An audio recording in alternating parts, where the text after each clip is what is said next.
Today's episode of Revolutionary War Rarities was filmed live at the Boston Tea Party Museum in Boston, Massachusetts, with Assistant Creative Director Mr. Josiah George. In this episode, you will see the only known original tea chest thrown into Boston Harbor as part of the Boston Tea Party.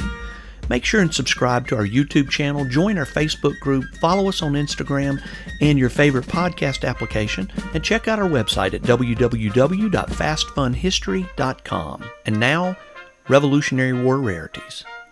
Hi, everyone, and welcome back to Revolutionary War Rarities, the podcast from the Sons of the American Revolution. I am here today with Mr. Josiah George, who is the Assistant Creative Manager right here at the Boston Tea Party Museum in Boston, Massachusetts. Today is April the 18th of 2025, the 250 year anniversary for Paul Revere's ride, and then of course the start of the American Revolution tomorrow. What a great day to be in Boston. What a great day, great weekend to be here in Boston, Massachusetts. Absolutely. Now we're going to be talking with Josiah about an event that occurred a few years before the American Revolution started, but it was such an iconic event. One of the most iconic events in American history.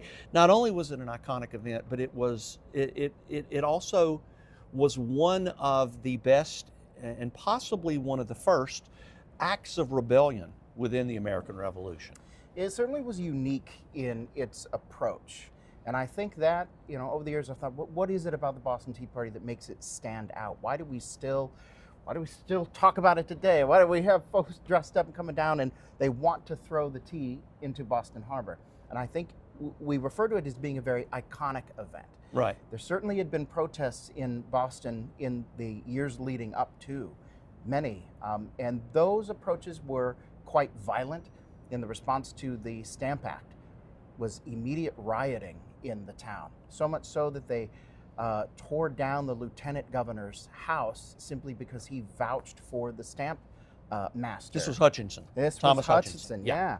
And so that approach, some of the folks that organized it, the precursor to the Sons of Liberty, a group of men called the Loyal Nine. Yes. Even they were, I think, a little surprised at the overall response to the rioting.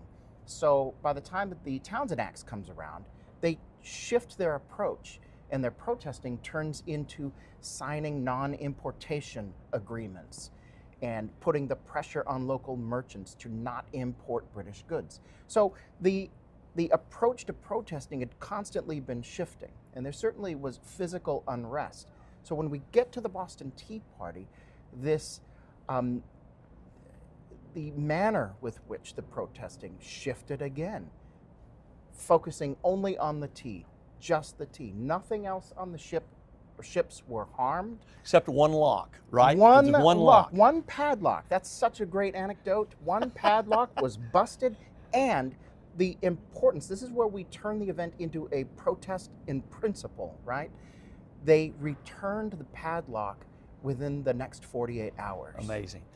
Now, there were 3 ships. There were. We're on a replica of one of those ships today. And what is this called here? This is the two-masted brig Beaver, a brig being a two-masted ship.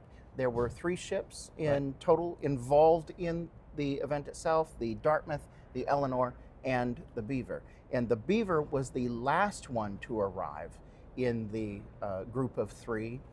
And she actually arrived in the harbor earlier than she actually arrived at Griffin's Wharf.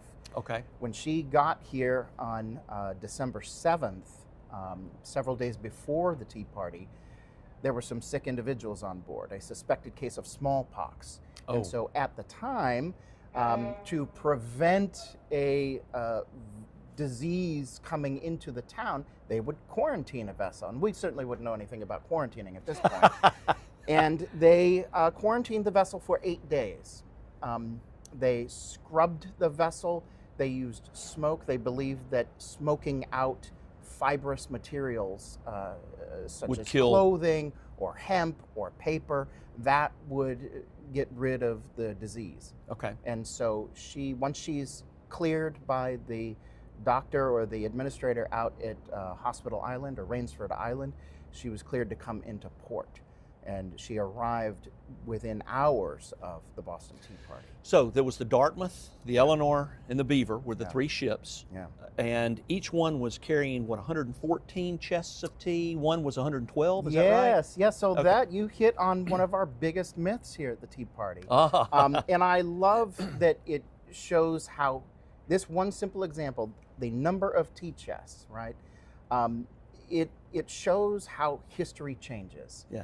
How we interpret history, who is the one that first talks about the history. And we've all had our names in the paper, maybe back in grade school or some event that we did, and we read the paper and we say, oh, I didn't say that, or oh, that didn't quite happen that way. But yet when you and I read the paper, or nobody reads the paper anymore, but Right. but when we read the news, we take it at face value. Yeah. And then we have our own questions.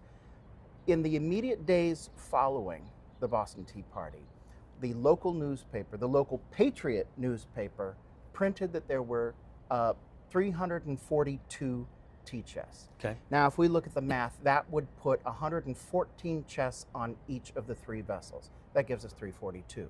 Dartmouth had 342. Eleanor had 342. Beaver arrived. 114. I'm doing my math wrong. Okay. All right. 114 on the Dartmouth, 114 on the Eleanor. Beaver arrived with 112. Okay. She had 2 less tea chests. That's just the way that they packed her in London. But Sons of Liberty had time to actually confirm the number of the other 2 vessels, because Beaver arrives the day before the event, fully loaded. They did not obviously confirm the number of total chests on board. Okay. So an Okay. assumption was made. So the newspaper printed that assumption, and Samuel Adams, within a couple of weeks, at the very end, last day of the year of 1773, he writes to a friend abroad, and he notes the number 342. And with the newspaper and Samuel Adams' letter, that's what you find now. Look it up. So, Mhm. couple other questions. Yeah. How close is this wonderful museum, by the way? Yeah. Thank you. I've gone through your museum before Yeah. and very, very much enjoyed the experience. How close is it to where the actual event occurred? We're obviously Yeah. in Boston. You're going to hear background noise Yeah. from a very active city, but how close are we to where the event actually occurred? We are very close. So the water behind us here is the Fort Point Channel, which is now totally enclosed in a channel scenario. We've got land on one side, land on the other. In 18th century, everything this direction would have been open sea. We would be able to see the harbor islands Oh, and okay. whatnot. And behind us was the shoreline. Griffin's Wharf was just over our left shoulder, right across the water here. Okay. So we are in the very same body of water where the tea was destroyed Okay. over 250 years ago. Now, you've got these replicas. They're used Yes. for people to throw. They Is that the are. size? Was that the size of the So tea this chests? would be a rough, this is very close to size to the lone surviving tea chest, which is here at our museum. The That's Robinson important tea to chest. note, by the It way. is. So there's only one chest of tea. Correct. Now, so when they dumped the chest, they threw the entire chest over, or did they open them up and dump the tea over? That's very interesting. I wish that we were there to confirm. There are multiple suggestions of how the chest might have been destroyed. So let's start with this size, which would have been used for either the green teas or possibly the conju, but the boohee, which was the most common type of tea, those were shipped in chests that were roughly 400 pounds, anywhere from 350 to 400 pounds. Oh, wow. Much larger than would fit here. This would hold around 100 pounds of tea. So total amount of tea destroyed that day. Ready? 342 chests, how many pounds? 92,616 pounds. Wow, which value money-wise at that day, at that Yeah. time, what was it? So it And then adjusted for inflation right, as well. shy of 10,000 pounds sterling silver, British Okay. pounds at the time. Today, there are a couple of schools of math that you can use. It lands you anywhere between 1.5 to 1.8 million dollars. Okay, all right. Now these ships, Yeah. there's stowage, is that the right term? Is it Sure, okay. cargo. Mhm, Cargo, yeah. okay. There's cargo under. Would the deck have had anything stowed on it, or were all the tea chests underneath? So your cargo is your money, right? Okay. And you need to protect that. So prior to arrival, all of the cargo would have been below deck, and they would have packed these ships. The cargo also serves as ballast. So it's important to balance out your vessel before you cross the ocean. Yep. So from the bottom down near the keel up to just below where we're standing would have had cargo packed. Can we go down? We can. All right. Yeah. Let's do that. So Josiah, we're now in the captain's cabin on the aft of the ship. We are. Tell us how big were these ships, and then I want to get back to the actual tea chests and what the logistics were of unloading this stuff to get it dumped out. So sure. how big were these ships? So we would say that these ships are like the 18-wheelers of the 18th century, which means they don't have to be huge. They are referred to as constant traders, trading goods back and forth from the raw materials from Boston and our resources like lumber back to London, or bringing whale oil. So this vessel, the Tobacco? Would they take tobacco back? Tobacco is also a product, certainly. So this vessel, the Brig Beaver, she had taken a shipment of whale oil, and she was in London giving that whale oil when she received the tea. So it's not very big. It's about 100 feet bow to stern, measurement of port and starboard of about 25 feet, and then a cargo draft, and that is the measurement from the waterline to the bottom of the keel of only 9 feet. Wow. But yet still holding, the significant amount of cargo. Okay. All right. Very good. So to unload these chests of tea, how much did a single chest of tea weigh? So some of the smaller chests are going to weigh about 100 pounds, which you and I, and it's about yay big. You and I would need to carry that both. Right. One person's not going to, man up and carry the whole thing. The 400-pound chests are going to take quite an effort. And there were no stairs going from the cargo hold up to the deck. And so what we have to use is the ingenuity of the time, which is rope, slings, block and tackle. So we know from first-person accounts that some of the men split up into different groups, right? You had people up on deck that were ready to receive the tea chests.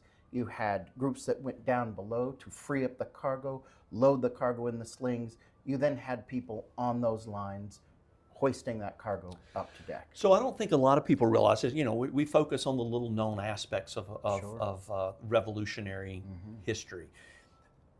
Before I looked at this, to be honest with you, I didn't realize that there were required at least 30 people per ship, and there were 3 ships. So there were a minimum of 90 people. Yeah. I'm assuming we don't know the names of all of those people, but we know a lot of those names. We do. We'll display that on the screen here for people to see as well. But just the sheer effort of having 30 to 50 people in an enclosed area like this, hauling heavy things to just simply dump it overboard is amazing. Yeah, we know that the crews sort of stepped out of the way. The captains were essentially demanded that their vessels be boarded, and that the goal was the cargo of the tea. Once the captain stepped aside, or in some cases gave keys to unlock certain areas of the ship that might have been locked up, and then those different crews got at those tea chests. Now we're really talking anywhere from 30 to 50 men each ship. The number can be as high as 170 something participants of the tea party. And why the variation? Why do we not know? Well, nobody signed the roster on the way off the ship. Because they were all committing treason. They could be hung, were, right? That's right. Yeah. So it was a very secretive event. Some of the accounts even suggest that an oath of secrecy was taken. And because no one talked about the event right after the event, it's going to be decades before someone finally comes forward with the story and dubbing it the Boston Tea Party. Right. It was just, what was it known as before it was called the Boston Tea Party? The destruction of the tea incident at Griffin's Wharf, the late transaction of the tea. Okay. All right. Very good. Okay, Josiah, one other thing that you guys have, you've got a lot of things that are interesting in this museum. Love this museum. But one of the things that you've done, you've spent a lot of time identifying those individuals that participated in the Boston Tea Party. Yeah. Obviously, a lot of people, like you said before, they didn't just sign a register to say, hey, I did this, because they would have been hung for committing treason against King George III. Now, I also know that there was one individual, only one, that was actually arrested, correct? There was one individual arrested and only one individual injured. The individual arrested actually happens to be the first name on the list. So I'm not sure how that was serendipitous, but yeah, Mr. Francis Akeley, his anecdote is that he was overheard talking about it in some sort of social scenario, whether that's a pub or a coffee house or whatnot, and then of course he is arrested for suspected Loose lips sink ships. Loose lips will sink the ships. Yeah. So, but at the time you need people to corroborate the accusations, and no one would come forth to say, "Oh yes, I saw Francis Akeley there." So you just have the suspicion. Hearsay. It's all hearsay. So they had to release him. Okay. How long did he spend in jail? Not exactly sure. It wasn't very long at all. And do we know how complete this list is that you have here? I'd like to say that the complete list will always be incomplete from here on out, right? But there were portions of the names that were put on lists that were released at different times. And it takes a little detective work, right? Yeah. You take that list of names and you say, well, what protests were they involved in? Well, they were involved in Stamp Act riots or whatnot. And you look and see what certain circles people run around with. Yeah. Most of these names are going to be this middle class. We call them the mechanics class. No automobiles yet, but they're good with their hands. They're craftsmen. They're tradesmen. They would have been very useful on. There's There's a craftsman. name. There he is. Paul Revere. Mr. Paul Revere. That name's significant, is it not? Bill Molyneux, William Molyneux. I'd like to say that he, at least in this time, he became like a field commander for the Sons of Liberty. His name pops up a lot in pre-revolutionary Boston. British-born merchant, really having kind of the command of the people on the street. Okay. So he was a great one to have here that night. Very good. Very good. Next thing that we're going to is we're going to show you the only remaining actual tea chest from the Boston Tea Party. The only one in existence today. Only one. Very good. Let's go look. Let's look. And finally, Josiah, this has got to be the king of all artifacts. It is. You got the Declaration of Independence. That's awfully important, right? We don't have that one. Right. National Archives in Washington. Yeah. But the only actual tea chest that was on, and do we know which ship it was on? We do not. I wish we knew. We do know that it would have been one of the either green tea varieties or the Kanju or the Sushan. And these are all Chinese teas. These are all from China. So the East India Company did not indicate where the tea came from. Correct. It was just the name of the tea. Correct. So I'm assuming that would have been one of the 100-pound boxes of tea? Correct, yeah. Or crates of tea. Now, you said that... About 88 pounds. Now, do you see on that, is there destruction from the Tea Party on that box? Well, she's missing the lid. So obviously this is an example of the lid being hacked open after they pulled off the canvas, which wrapped each tea chest, and then inside would have been the tea. And there was, obviously in this scenario, they decided once the tea was out, chuck the whole thing. Wow. I find it an honor to simply stand here and breathe the same oxygen that is circulating around. It's kind of wild. It is, it's incredible. And we have here, tell us about that. This is a vial of tea on loan to us from the Old North Church, which of course has its big anniversary weekend. Yes. This is the only vial of tea in liquid form attributed to the Boston Tea Party. That's amazing. Yeah. Josiah, I can't thank you enough for being with us. Tell us about the Boston Tea Party Museum very quickly. We're right here in Boston, one of the must-do attractions and museums here. We're open 7 days a week. It's a great experience. You come down here, you join up with a colonial town meeting, you throw the tea, and then you have the honor of standing in the presence of the tea chest. Josiah, thank you so much. Jim, I can't thank you. I can't thank you enough for doing this and spending some time with us today. My friends, the Boston Tea Party is one of the most iconic events of the American Revolution. We have been honored to spend it here today with Josiah at the Boston Tea Party Museum. Please join us again in 2 weeks for the next episode of Revolutionary War Rarities. This has been a production of the National Society, Sons of the American Revolution, www.sar.org.